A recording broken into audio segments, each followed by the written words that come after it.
ನಾವು ನಮ್ಮ ಜೀವನದಲ್ಲಿ ಕೆಲವೊಬ್ಬರಿಗೆ ಒಂದು ಸಾಮ್ಯತೆ ಇರುತ್ತೆ, ಅವ್ರಿಗಿರೋ ಗುಣ ನಮಗೂ ಇರುತ್ತೆ. ಕೆಲವೊಬ್ಬರಿಗೆ ಸಾಮ್ಯತೆ ಇರಲ್ಲ, ಅವ್ರಿಗೆ ಬೇರೆ ರೀತಿ ಇರುತ್ತೆ, ನಮಗೆ ಬೇರೆ ರೀತಿ ಇರುತ್ತೆ. ಕೆಲವೊಂದು ರಾಶಿ ಪ್ರಕಾರ ಹೇಳ್ತಾರೆ, ನಕ್ಷತ್ರದ ಪ್ರಕಾರ ಹೇಳ್ತಾರೆ, ನೀವು ಜನಿಸಿದ ತಿಂಗಳಿನ ಪ್ರಕಾರ, ಜನಿಸಿದ ವಾರದ ಪ್ರಕಾರ, ಜೊತೆಗೆ ನಿಮ್ಮ ಹಸ್ತ ಸಾಮುದ್ರಿಕ ಮತ್ತು ನಿಮಗೆ ಮಚ್ಚೆಗಳೆಲ್ಲಿರುತ್ತೆ ಅದ್ರ ಪ್ರಕಾರ, ನಿಮ್ಮ ಕೈ, ಕಾಲು, ಗಲ್ಲ, ಕಣ್ಣು, ಕೂದಲು ಪ್ರತಿಯೊಂದರಲ್ಲೂ ಕೂಡ ನಾವು ನೋಡಿಕೊಂಡು ಯಾವ ರೀತಿ ಇದ್ದಾರೆ ಅವರು ಅಂತ ಹೇಳ್ಬೋದು. ಅದ್ರ ಬಗ್ಗೆ ನಾನು ಒಂದಷ್ಟು ವಿಡಿಯೋಗಳನ್ನ ಮಾಡಿದ್ದೀನಿ, ನನ್ನ ಚಾನಲ್ನಲ್ಲಿವೆ. ಅದನ್ನು ಕೂಡ ನೋಡಿ ನಿಮ್ಮ ಅನಿಸಿಕೆ ಅಭಿಪ್ರಾಯನ ಕಮೆಂಟ್ ಮುಖಾಂತರ ತಿಳಿಸಿ. ಇವತ್ತು ನಾನು ಒಂದು ನಕ್ಷತ್ರದವರ ಗುಣ ಸ್ವಭಾವ ಹೇಗಿರುತ್ತೆ, ಅವ್ರಿಗೆ ಯಾವ ಉದ್ಯೋಗ ಆಗ್ಬರುತ್ತೆ ಅಂತ ತಿಳಿಸ್ಕೊಡ್ತೀನಿ ಈ ವಿಡಿಯೋದಲ್ಲಿ. ಅದಕ್ಕೂ ಮುಂಚೆ ಯಾರು ನನ್ನ ಚಾನಲ್ ಸಬ್ಸ್ಕ್ರೈಬ್ ಮಾಡದೆ ನೋಡ್ತಾ ಇದ್ದೀರೋ ಅವ್ರು ಸಬ್ಸ್ಕ್ರೈಬ್ ಮಾಡ್ಕೊಂಡು ಪಕ್ಕದಲ್ಲಿ ಕಾಣೋ ಬೆಲ್ ಐಕನ್ ಕ್ಲಿಕ್ ಮಾಡಿ ಆಲ್ ನೋಟಿಫಿಕೇಶನ್ ಸೆಲೆಕ್ಟ್ ಮಾಡ್ಕೊಳ್ಳಿ. ಹಾಗೆ ಈ ವಿಡಿಯೋಗೆ ಒಂದು ಲೈಕ್ ಮಾಡಿ ಮತ್ತು ನಿಮ್ಮ ರಾಶಿ ನಕ್ಷತ್ರ ಯಾವುದು ಅಂತ ಕಮೆಂಟ್ ಮುಖಾಂತರ ತಿಳಿಸಿ.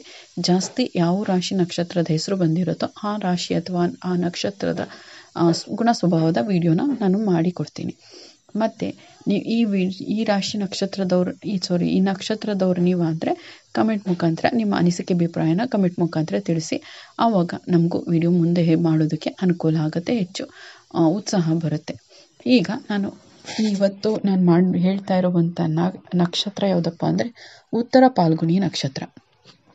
ಈ ಉತ್ತರ ಫಾಲ್ಗುಣಿ ನಕ್ಷತ್ರದವರು ಯಾವಾಗಲೂ ಹೆಚ್ಚು ಸ್ನೇಹಿತರನ್ನು ಮಾಡ್ಕೊಳ್ಳೋದಕ್ಕೆ ಇಷ್ಟಪಡ್ತಾರೆ. ಮತ್ತು ಇವ್ರಿಗೆ ಫ್ರೆಂಡ್ಸ್ಗಳು ಅಂದರೆ ಸ್ನೇಹಿತರು ತುಂಬ ಜಾಸ್ತಿನೂ ಕೂಡ ಇರ್ತಾರೆ. ಅವರು ಎಲ್ಲೇ ಹೋದರೂ ಅವರು ಸ್ನೇಹಿತರನ್ನು ಮಾಡ್ಕೋತಾನೇ ಇರ್ತಾರೆ. ಇವರು ಯಾವಾಗಲೂ ಒಂದು ಸ್ಥಿರತೆಯನ್ನು ನಂಬ್ತಾರೆ. ಅಂದರೆ ಇದು ಹೀಗೆ ಇರಬೇಕು, ಹೀಗೆ ಮಾಡಬೇಕು, ಹೀಗೇನೆ ಇರಬೇಕು ಅಂತ ಹೆಚ್ಚು ಬದಲಾಯಿಸೋದು ಆ ಥರ ಎಲ್ಲ ಇಷ್ಟಪಡಲ್ಲ.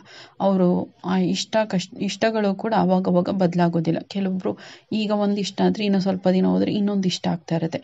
ಮತ್ತು ಕೆಲವೊಬ್ಬರಿಗೆ ತುಂಬ ಚಂಚಲ ಇರುತ್ತೆ, ಈಗ ಹೇಳಿದ್ದೆ ಇನ್ನೂ ಸ್ವಲ್ಪ ಹೊತ್ತಿಗೆ ಅದು ಬೇಡ ಅಂತ ಹೇಳುವಂಥದ್ದು. ಆದರೆ ಇವರು ಹಾಗಲ್ಲ, ಯಾವಾಗಲೂ ಒಂದು ಸ್ಥಿರತೆಯನ್ನು ನಂಬಿರ್ತಾರೆ. ಅಂದರೆ ಒಂದೇ ರೀತಿ ಇರ್ತಾರೆ. ಉದ್ಯೋಗದಲ್ಲಿ ಕೂಡ ಅವರು ಬೇರೆ ಕೆಲಸಕ್ಕೆ ಹೋಗೋಕ್ಕೆ ಇಷ್ಟಪಡಲ್ಲ. ಯಾವ ಕೆಲಸದಲ್ಲಿ ಮಾಡ್ತಾ ಇರ್ತಾರೋ ಅಲ್ಲೇ ಮಾಡ್ತಾ ಇರ್ತಾರೆ. ಅವರು ಅದನ್ನು ಬದಲಾಯಿಸಬೇಕು ಅನ್ನೋ ಆಲೋಚನೆಗೂ ಕೂಡ ಹೋಗಲ್ಲ. ಈಗ ಬದಲಾಯಿಸಿದ್ರೆ ನಮಗೆ ಪ್ರಮೋಷನ್ ಸಿಗುತ್ತೆ, ಹೆಚ್ಚಿನ ಸ್ಯಾಲ್ರಿಗೆ ಹೋಗ್ಬೋದು, ಆ ಥರ ಇಲ್ಲ. ಸಾಕು, ನನಗಿದು ಮಾಡ್ತಾ ಇದ್ದೀನಲ್ವ ಇದು ಸಾಕು ಅನ್ನೋ ಸ್ವಭಾವದವರಾಗಿರ್ತಾರೆ. ಮತ್ತು ಈ ನಕ್ಷತ್ರದಲ್ಲಿ ಜನಿಸಿರೋ ಜನರು ಬಾಲ್ಯದಲ್ಲಿ ಅಂದರೆ ಚಿಕ್ಕ ವಯಸ್ಸಿನಲ್ಲಿ ತುಂಬ ಸಂತೋಷದಿಂದ ಜೀವನನ ನಡೆಸ್ತಾ ಇರ್ತಾರೆ. ಮತ್ತು ಇವರು ಯಾವಾಗಲೂ ಸರಳ ಜೀವನನ ನಡೆಸೋದಕ್ಕೆ ಇಷ್ಟಪಡ್ತಾರೆ. ಮತ್ತು ಇವರು ಎಲ್ರಿಗೂ ಪ್ರೀತಿಯನ್ನು ಹಂಚುವಂಥ ಸ್ವಭಾವದವರಾಗಿರ್ತಾರೆ. ಎಲ್ರಿಗೂ ಫ್ರೆಂಡ್ಲಿಯಾಗಿ ತುಂಬ ಪ್ರೀತಿಯಿಂದ ಎಲ್ಲರ ಜೊತೆ ನಡ್ಕೊಳ್ಳುವಂಥ ಸ್ವಭಾವದವರಾಗಿರುತ್ತೆ. ಮತ್ತು ಇವರ ಆರೋಗ್ಯ ಯಾವಾಗಲೂ ಏರಿಳಿತದಲ್ಲಿರುತ್ತೆ. ಅಂದರೆ ಕೆಲವೊಂದು ಸರಿ ಚೆನ್ನಾಗೇ ಇರ್ತಾರೆ, ಕೆಲವೊಂದು ಸರಿ ಇದಕ್ಕಿದ್ದಂಗೆ ಹುಷಾರು ತಪ್ಪುವಂಥ ಸಂಭವ ಇರುತ್ತೆ. ಇವರಿಗೆ ಕುಟುಂಬದ ಬೆಂಬಲ ಯಾವಾಗಲೂ ಇರುತ್ತೆ. ಇವ್ರಿಗೆ ಕುಟುಂಬದಲ್ಲಿ ಅವ್ರು ಏನೇ ಮಾಡ್ತೀವಿ ಅಂದರೂ ಆಯಿತು ಮಾಡು, ಈ ರೀತಿ ಮಾಡು, ಆ ರೀತಿ ಮಾಡು ಅಂತ ಸಜೆಷನ್ ಕೊಟ್ಟು, ಜೊತೆಗೆ ಅವ್ರು ಏನೇ ಮಾಡಿದ್ರು ಅದಕ್ಕೆ ಸಪೋರ್ಟಿವ್ ಆಗಿ ನಿಲ್ಲುವಂಥ ಕುಟುಂಬ ಅವ್ರಿಗೆ ಸಿಕ್ಕಿರುತ್ತೆ. ಮತ್ತು ಈ ನಕ್ಷತ್ರದಲ್ಲಿ ಉತ್ತರ ಫಾಲ್ಗುಣಿ ನಕ್ಷತ್ರದಲ್ಲಿ ಜನಿಸಿದ ವ್ಯಕ್ತಿಗಳು ಕುಟುಂಬದಲ್ಲಿ ಅವ್ರಿಗೆ ಹೆಂಗೆ ಅಭಿಪ್ರಾಯಗಳನ್ನ ಹೇಳಿ ಅವ್ರಿಗೆ ಹೆಂಗೆ ಇಷ್ಟಪಟ್ಟು ಅವ್ರಿಗೆ ಹುರಿದುಂಬಿಸ್ತಾರೋ ಅದೇ ರೀತಿ ಇವ್ರ ಕುಟುಂಬನ ಯಾವತ್ತೂ ಬಿಡೋದಿಲ್ಲ ಮತ್ತು ಅವ್ರಿಗೆ ನಿರಾಶೆನೂಗೊಳಿಸೋದಿಲ್ಲ. ಅವ್ರು ಯಾವತ್ತೂ ನನಗಾಗುವಂಥದ್ದನ್ನೇ ಮಾಡಿಕೊಂಡು ಅವ್ರ ಕುಟುಂಬಕ್ಕೆ ತುಂಬ ಯಾವುದು ಅಗತ್ಯ ಇರುತ್ತೋ ಅದನ್ನು ಮಾತ್ರ ಮಾಡಿಕೊಂಡು ಚೆನ್ನಾಗಿರ್ತಾರೆ. ಮತ್ತು ಈ ನಕ್ಷತ್ರದಲ್ಲಿ ಜನಿಸಿರುವ ಹೆಂಗಸರು ಯಾವಾಗಲೂ ಸಂತೋಷದ ಜೀವನನ ನಡೆಸ್ತಾ ಇರ್ತಾರೆ. ಅಂದರೆ ಇವ್ರಿಗೆ ಯಾವಾಗಲೂ ಸಂತೋಷದ ಜೀವನನ ನಡೆಸಬೇಕು ಅಂತಲೇ ಇಷ್ಟಪಡ್ತಾ ಇರ್ತಾರೆ, ಹಾಗೆ ನಡೆಸ್ತಾ ಇರ್ತಾರೆ. ಇದರಿಂದ ಕೆಲವೊಂದು ಸಾರಿ ಗಂಡನಿಂದ ಬೇರ್ಪಡುವಂಥ ಅಂದರೆ ಗಂಡನಿಂದ ಬೇರೆ ಇದ್ದು ಜೀವನ ಮಾಡುವಂಥ ಸಂಭವ ಬರೋ ರೀತಿ ಕೂಡ ಇರುತ್ತೆ. ಇನ್ನು ಈ ನಕ್ಷತ್ರಕ್ಕೆ ಅಧಿಪತಿ ಸೂರ್ಯ. ಈ ನಕ್ಷತ್ರದಲ್ಲಿ ಜನಿಸಿದ ವ್ಯಕ್ತಿ ಯಾವುದೇ ಕ್ಷೇತ್ರದಲ್ಲಿ ಕೆಲಸ ಮಾಡ್ತಿದ್ರು ಅದರಲ್ಲಿ ತುಂಬ ಪರಿಣಿತಿಯನ್ನು ಹೊಂದಿರ್ತಾರೆ, ವಿದ್ವಾಂಸನ ರೀತಿ ಕೆಲಸ ಮಾಡ್ತಾ ಇರ್ತಾರೆ. ಮತ್ತು ಇವ್ರಿಗೆ ಮಂಗಳ ಗ್ರಹದ ಪ್ರಭಾವ ಚೆನ್ನಾಗಿರೋದ್ರಿಂದ ಮಂಗಳ ಗ್ರಹ ಪ್ರಭಾವ ಇದ್ದರೆ ಅವರ ಅದೃಷ್ಟ ಚೆನ್ನಾಗಿರುತ್ತೆ. ಹಾಗಾಗಿ ಇವರು ಅದೃಷ್ಟಶಾಲಿಯಾಗಿರ್ತಾರೆ. ಮತ್ತು ಗುರುವಿನ ಸ್ಥಾನವೂ ಕೂಡ ಶುಭ ಫಲಿತಾಂಶವನ್ನು ಇವ್ರಿಗೆ ನೀಡುತ್ತೆ. ಗುರು ಅಂದರೆ ಎಲ್ಲದರಲ್ಲೂ ಉನ್ನತಿಯನ್ನು ಸಾಧಿಸುವಂಥದ್ದು. ಹಾಗಾಗಿ ಇವ್ರಿಗೂ ಕೂಡ ಎಲ್ಲದರಲ್ಲೂ ಉತ್ತಮ ಫಲಿತಾಂಶ ಅಂದರೆ ಶುಭನೇ ಆಗುತ್ತೆ. ಇನ್ನು ಈ ನಕ್ಷತ್ರದಲ್ಲಿ ಜನಿಸಿದ ವ್ಯಕ್ತಿಯು ರಾಜ ಆಗಿರುತ್ತಾನೆ ಅಥವಾ ರಾಜನಷ್ಟೇ ವೈಭವದಿಂದ ಜೀವನ ನಡೆಸ್ತಾನೆ ಮತ್ತು ಅಷ್ಟೇ ಶಕ್ತಿಶಾಲಿಯಾಗಿ ಕೂಡ ಇರ್ತಾನೆ. ಅವನ ಪವರು ಕೂಡ ಅದೇ ರೀತಿ ಇರುತ್ತೆ. ಮತ್ತು ಇವನಿಗೆ ಬುಧ ಏರುವ ಸ್ಥಾನವು ಅತ್ಯುತ್ತಮ ಫಲಿತಾಂಶವನ್ನು ನೀಡುತ್ತೆ. ಬುಧನೂ ಕೂಡ ಇವನಿಗೆ ಅತ್ಯುತ್ತಮ ಫಲಿತಾಂಶವನ್ನು ನೀಡುತ್ತೆ. ಜೊತೆಗೆ ಶುಕ್ರನ ಸ್ಥಾನದಿದ್ದಾಗ ಶುಕ್ರ ಅವನಿಗೆ ಬಂದಾಗ ಈ ವ್ಯಕ್ತಿ ತುಂಬ ಅದೃಷ್ಟವನ್ನು ಹೊಂದುತ್ತಾನೆ. ಮತ್ತು ಶನಿ ಇದ್ದಾಗ ಚಂದ್ರನು ಸಹ ಆ ಶನಿ ಚಂದ್ರ ಇಬ್ಬರು ಒಟ್ಟಿಗೆ ಬಂದರೆ ಅವನಿಗೆ ಶತ್ರುಗಳನ್ನು ಕೂಡ ಗೆದ್ದು ಅವನು ಮುಂದೆ ಬರ್ತಾನೆ.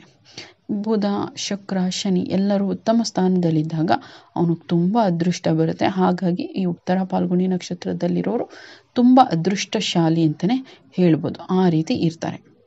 ಜೊತೆಗೆ ಇವನು ಗುರುವಿನ ಪ್ರಭಾವದಿಂದ ಈ ನಕ್ಷತ್ರದಲ್ಲಿ ಜನಿಸಿದ ವ್ಯಕ್ತಿಯು ಯಾವಾಗಲೂ ಧಾರ್ಮಿಕ ಸ್ವಭಾವದನಾಗಿರ್ತಾನೆ.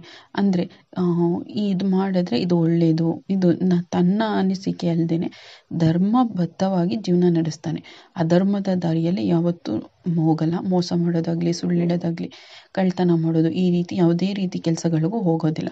ಮತ್ತು ಇವನು ಒಂದು ಮೌಲ್ಯಗಳನ್ನ ಹಾಕ್ಕೊಂಡಿರ್ತಾನೆ, ಕಟ್ಟುಪಾಡುಗಳನ್ನ ತಾನೇ ವಿಧಿಸ್ಕೊಂಡಿರ್ತಾನೆ. ಅಂದರೆ ನಾನು ಹೀಗೆ ಇರಬೇಕು, ಬೇರೆಯವರೋದಕ್ಕೆ ಏನಕ್ಕೂ ಆಸೆ ಪಡಬಾರ್ದು ಅಂತ.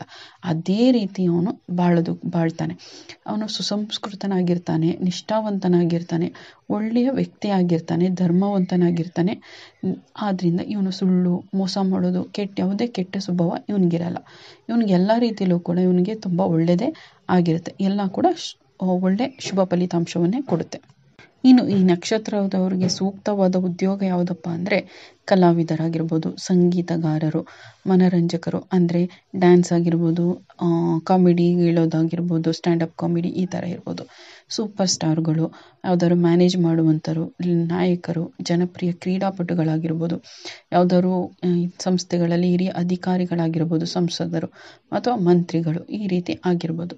ಜೊತೆಗೆ ಮಾಧ್ಯಮ ಅಥವಾ ಸಾರ್ವಜನಿಕ ಸಂಪರ್ಕ ಮಾಧ್ಯಮದಲ್ಲಿ ಕೆಲಸ ಮಾಡುವವರು, ಮನರಂಜನಾ ಮಾಧ್ಯಮದಲ್ಲಿ ಕೆಲಸ ಮಾಡ್ತಿರೋರು, ಪುರೋಹಿತರು, ಆಚರಣೆಗಳು, ಈ ರೀತಿ ಯಾವುದೇ ಪ್ರಾಧಿಕಾರದ ಅಡಿಯಲ್ಲಿ ಕೆಲಸ ಮಾಡಿದ್ರೂ ಕೂಡ ಇವ್ರಿಗೆ ಯಶಸ್ಸು ಇರುತ್ತೆ. ಜೊತೆಗೆ ಈ ನಕ್ಷತ್ರದಲ್ಲಿ ಬರೋರಿಗೆ ಮುಖ್ಯ ಅಧಿಕಾರಿಗಳು, ಧಾರ್ಮಿಕ ಮುಖಂಡರು, ನಕ್ಷತ್ರ ಅಥವಾ ಧಾರ್ಮಿಕ ಮುಖಂಡರಾಗಿರ್ತಾರೆ. ಜೊತೆಗೆ ಇವರು ಏನಾದ್ರು ದರೋಡೆಕೋರರು, ಕಳ್ಳ ಸಾಗಣೆ ನಾಯಕರಾದರೂ ಕೂಡ ಅದರಲ್ಲೂ ಕೂಡ ಅವರು ಒಂದು ಪರಿಣಿತಿಯನ್ನು ಹೊಂದಿ ಅದರಲ್ಲೂ ಕೂಡ ಯಾರಿಗೂ ಗೊತ್ತಾಗ್ದಂಗೆ ಮಾಡ್ಕೊಂಡು ಹೋಗುವಂಥ ಸ್ವಭಾವದರಾಗಿರ್ತಾರೆ. ಜೊತೆಗೆ ಅವರು ಬೋಧಕರು, ಲೋಕೋಪಕಾರಿಗಳು, ವಿವಾಹ ಸಲಹೆಗಾರರು ಅಥವಾ ವಿವಾಹ ವ್ಯವಸ್ಥೆಯಲ್ಲಿ ಅಂದರೆ ಸಂಸ್ಥೆಯಲ್ಲಿ ಕೆಲಸ ಮಾಡುವಂಥವ್ರು ಈ ನಕ್ಷತ್ರದ ವ್ಯಾಪ್ತಿಗೆ ಬರ್ತಾರೆ. ಜೊತೆಗೆ ಇದಿಷ್ಟು ಅವ್ರಿಗೆ ಆಗುವಂಥ ಉದ್ಯೋಗಗಳು. ಮತ್ತು ಈ ನಕ್ಷತ್ರದವ್ರಿಗೆ ಕೆಲವೊಂದು ಕಾಯಿಲೆಗಳು ಬೇಗ ಬರುತ್ತೆ ಅಂತ ಹೇಳ್ತಾರೆ.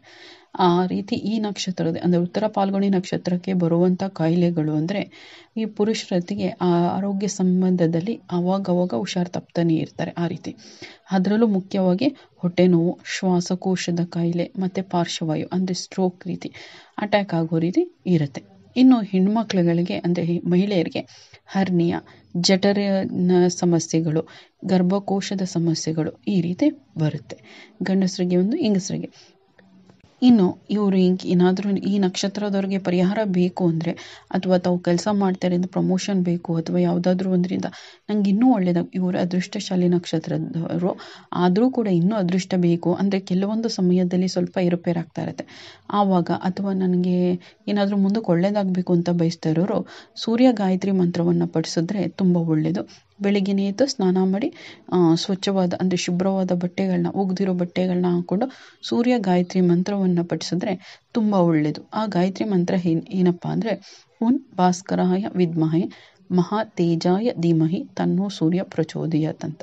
ಇದನ್ನು ಕೂಡ ಪ್ರತಿದಿನ 3 ಸಾರಿ, 9 ಸಾರಿ, 18, 21 ಅಥವಾ 48, 108 ಈ ರೀತಿ ಪ್ರತಿದಿನ ಇಷ್ಟು ಅಂತ ಅಂದ್ಕೊಂಡು ಅಷ್ಟು ಹೇಳ್ತಾ ಬಂದರೆ ಅವರ ಜೀವನದಲ್ಲಿ ತುಂಬ ಯಶಸ್ಸನ್ನು ಕಾಣ್ಬೋದು. ಇದು ಉತ್ತರ ಫಾಲ್ಗುಣಿರದವ್ರದ್ದು.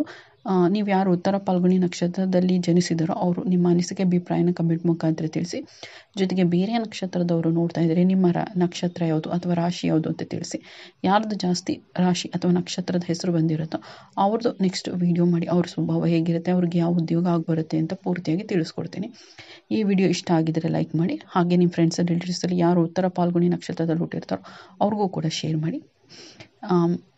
ಯಾರು ನನ್ನ ಚಾನಲ್ ಸಬ್ಸ್ಕ್ರೈಬ್ ಮಾಡದೆ ನೋಡ್ತಾ ಇದ್ದೀರೋ ಸಬ್ಸ್ಕ್ರೈಬ್ ಮಾಡ್ಕೊಂಡು ಪಕ್ಕದಲ್ಲಿ ಕಾಣೋ ಬೆಲ್ ಐಕನ್ ಕ್ಲಿಕ್ ಮಾಡಿ ಆಲ್ ನೋಟಿಫಿಕೇಷನ್ನ ಸೆಲೆಕ್ಟ್ ಮಾಡಿ. ಕೇಳಿದ್ದಕ್ಕಾಗಿ ಧನ್ಯವಾದಗಳು. ಮುಂದಿನ ವಿಡಿಯೋದಲ್ಲಿ ಸಿಗೋಣ.